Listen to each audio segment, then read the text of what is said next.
man let the door close in my face last night, and this is how it went down. So I finished my trip out and I parked in Greenville, Louisiana. Shower, go grab me some food, and proceed to the door. As I'm walking, in front of me, there's a guy about 6'4", 280, 300 roughly. He's walking to the same door.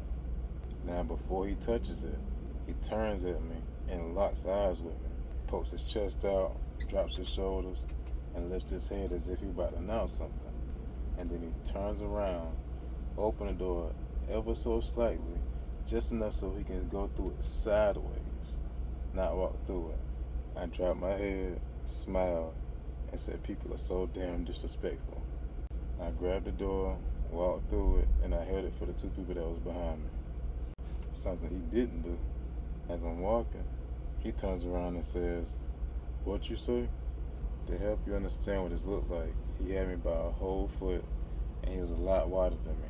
So I looked at him direct in his left eye, and I said, that was damn disrespectful, bro. You saw me right behind you, and you just let the door close in my face like you didn't see me standing there. He said, got two bars like I do. I smiled and said, what's that got to do with anything? I'm just saying you could have just held the door for an extra second. That's it. I seen a slight shift happen in his eyes. He said, who are you? Now we moved off the walkway and I have a straight beeline to my truck. Still walking my steady pace. Not fast, not slow, just steady. Now he's following me, matching my pace. And here's the thing. He doesn't know he's following me. He still think he in control of the situation. He said, you said something to me. I said, I just spoke. You responded. So I thought I'd teach you some common courtesy, bro. Still walking, same stride, same path. Then he said, who are you again? And I just smiled a little bit.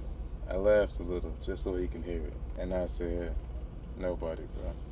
You got it, man. Go on your way. And he said, you start to talk to me. And I said, you got it. Every single time I spoke, I made sure I looked him directly in his left eye.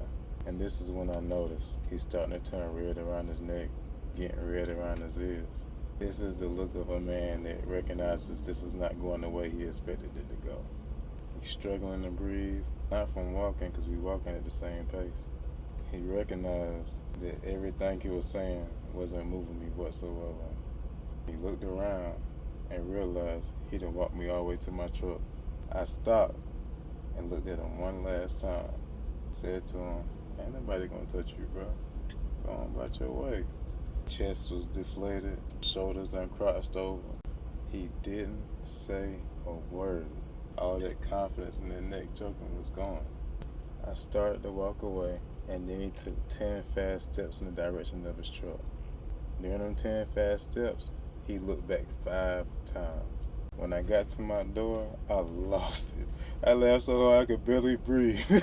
Listen, composure is the most intimidating thing you can carry with you in any situation. He came ready for a reaction, and I gave him a lesson. The most powerful thing you can do when someone tries to make you feel small is refuse to shrink.